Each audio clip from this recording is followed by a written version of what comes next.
Olá pessoal, tudo bem? Professor Thiago Pavanelli, professor da Escola SEB Lafayette, e estou aqui para comentar algumas questões da prova da FUVEST de Filosofia e Sociologia. E eu separei aqui uma questãozinha, questão 9 da prova V1, e eu vou ler o textinho, né? É um texto, é uma questão que traz ali uma característica que foi bem marcante na prova desse ano, que é a interdisciplinaridade entre sociologia e as obras literárias. Nós temos aqui uma questão que trazia o pensamento de Durkheim junto com a obra da Anísia Floresta, O Opúsculo Humanitário.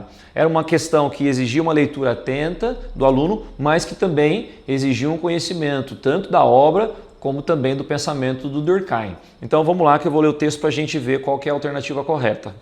Diz o seguinte: em meados do século XIX, Anísia Floresta publicou no Brasil seu Opúsculo Humanitário, uma ardente defesa da educação como meio para eliminar os obstáculos que impediam as mulheres de contribuir em condições de igualdade com os homens, com a sociedade brasileira. Aqui já está uma dica importante da questão, né, que traz ali, né, comentando sobre o livro da Anísia Floresta e de como que nesse livro ela destaca a importância da educação, principalmente para a mulher, no sentido ali, né, de emancipação da mulher, né, da mulher tendo também um papel importante na formação da sociedade, na contribuição da sociedade. Então, nesse primeiro ponto, já traz essa importância.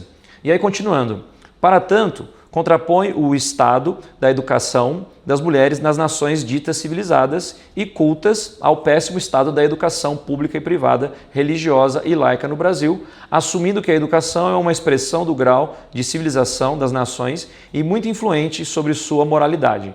Meio século mais tarde, Émile Durkheim dedicou 2 obras à educação escolar, Educação e Sociologia e Educação Moral. Nelas, o sociólogo francês concebe a escola como um espaço de transmissão da civilização às novas gerações por meio da sua socialização nos sentimentos, ideias e valores da sociedade, além da promoção da solidariedade com as múltiplas sociedades das quais participamos e com a humanidade como um todo. Também aqui uma outra dica agora em relação ao Durkheim, de como que o Durkheim trata, né, traz ali a importância do processo de socialização, e a educação tem esse papel, né, na formação, na absorção dos valores. Então são dois livros do Durkheim onde ele traz esse papel da educação importante para o processo de socialização.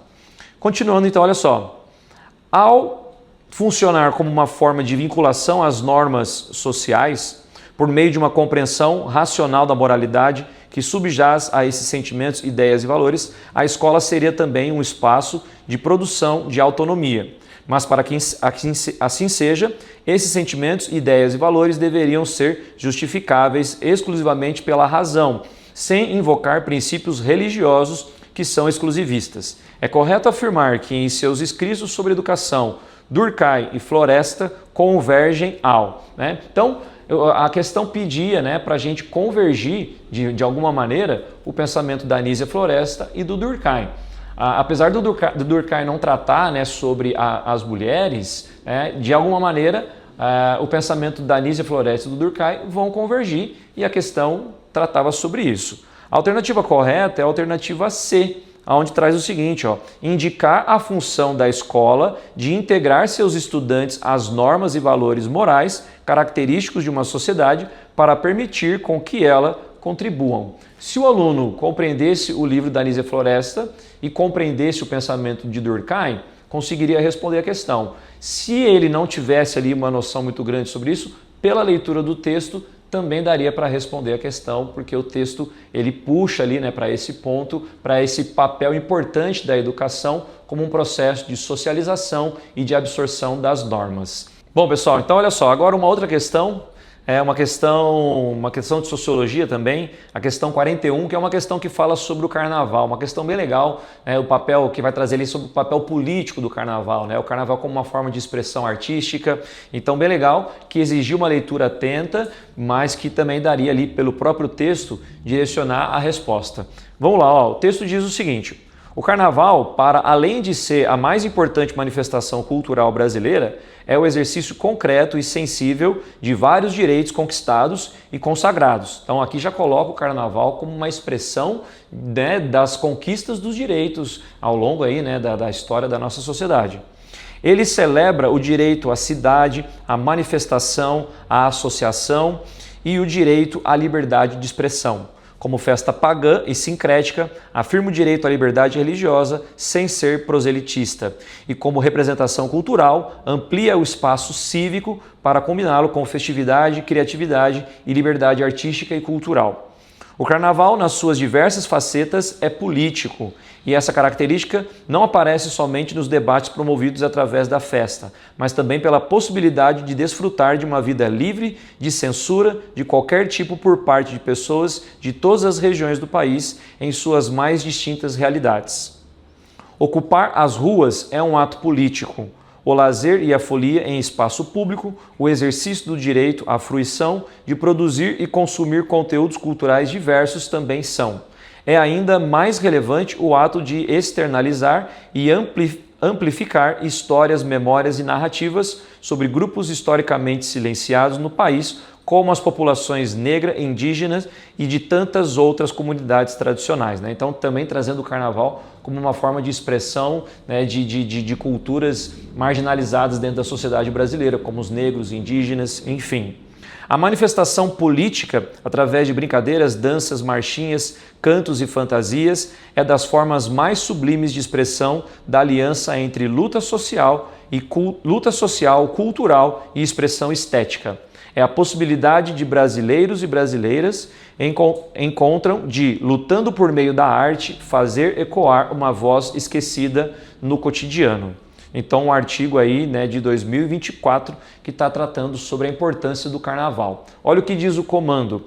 Ao afirmar que o carnaval é político, o texto objetiva. Então, por que a gente pode dizer que o carnaval é político? Porque é justamente isso, o carnaval é uma forma de expressar direitos conquistados, é uma forma de ocupar espaços públicos, é uma forma de retratar culturas marginalizadas, como a cultura indígena, como a cultura africana. Por isso que o carnaval é um ato político, por isso que a resposta correta é a alternativa D. Defender posicionamentos e direitos por meio de formas de expressão culturais e artísticas. Beleza, pessoal? Então, mais uma questão bem legal aí da FUVEST, essa questão sobre o carnaval, que trazia ali esse olhar importante sobre o carnaval, essa festa importante da cultura brasileira. Beleza? Bom, pessoal, e aí, agora a questão 47, uma questão de filosofia bem difícil, que também traz ali aquela característica da prova que eu comentei com vocês, dessa interdisciplinaridade entre filosofia e sociologia com as obras literárias. No caso aqui, era uma questão que trazia um trecho do livro O Cristo Cigano, da Sofia de Mello, e que também misturava ali com uma parte ali do conceito, do pensamento de Martin Heidegger, um pensador importante do existencialismo. Era uma questão, como eu comentei, difícil, que exigia ali uma leitura atenta, tanto do poema como também do trecho que fala do Heidegger. Olha só, diz o seguinte a questão. Primeira parte tem o poema do Cristo Cigano, da Sofia de Mello. Pelos campos fora, caminhava sempre como se buscasse uma presença ausente. Onde estás tu, morte? Não posso te ver, nesse dia de maio. Com rosas e trigo, é como se tu não vivesses comigo. É verdade que passas pela cidade às vezes nos caixões de chumbo, mas viro o meu rosto, pois não te compreendo, és um pesadelo, uma coisa inventada que o vento desmente com as suas mãos frescas e a luz logo apaga. Então, é um texto sobre a morte que traz ali a visão da autora, onde ela entende a morte como algo alheio ali, como se ela não entendesse aquilo que é a morte, não entendesse o papel da morte na nossa existência. E aí puxando por Martin Heidegger, que vai falar exatamente sobre a existência, o existencialismo e a visão do Heidegger em relação à morte. Olha só, é tão tenaz o desvio que a esquivança encobridora ante a morte exerce sobre a cotidianidade que, no ser um com o outro, seus próximos ainda se empenham com frequência precisamente junto ao moribundo para persuadir de que escapa da morte e retorna em seguida à tranquila cotidianidade do mundo de suas ocupações. Tal preocupação com o outro pensa consolar dessa maneira o moribundo. Ela quer devolvê-lo à existência, ajudando-o a encobrir ainda mais completamente sua possibilidade de ser mais própria e irremetente. A gente se ocupa dessa maneira de uma constante tranquilização sobre a morte, mas no fundo ela vale tanto para o moribundo como para os que consolam. Então vale tanto para aquele que está ali no momento da morte, como aquele também que está consolando. É mesmo no caso de deixar de viver, a publicidade ainda não deve ser perturbadora, nem inquietada pelo acontecimento na sua ocupada despreocupação. Pois não raro se vê na morte dos outros uma inconveniência social, quando não mesmo uma falta de tato, cuja publicidade deve ser poupada. Então, um texto do Heidegger sobre a relação entre a existência e a morte. Aí diz o seguinte: a escritora Sofia de Mello Breiner Andressen e o filósofo Martin Heidegger descrevem, por meio de recursos expositivos bem diferentes, uma mesma atitude geral comumente assumida por uma pessoa ante o desvelamento da sua própria mortalidade a partir da constatação da morte ou do adoecimento mortal de uma outra pessoa. Qual alternativa melhor descreve essa atitude? Então, uma questão difícil que pedia para relacionar tanto a visão da Sofia de Mello como do Martin Heidegger em relação à morte e a relação da morte com a nossa existência. E aí a alternativa correta é a alternativa D, a fuga acalmadora que encobre o sentido existencial da mortalidade. Para o Martin Heidegger, a morte é aquilo que afirma a nossa existência. Para o Heidegger, a morte não é algo que representa uma finitude, um final. Pelo contrário, para o Heidegger, a morte ela deve ser vista como aquilo que reforça a nossa existência e que faz com que a nossa existência tenha um sentido. E tanto no texto quanto no poema trazia essa visão aí em relação à morte e essa fuga acalmadora que encobre o sentido existencial da mortalidade. É isso, pessoal. Valeu, grande abraço.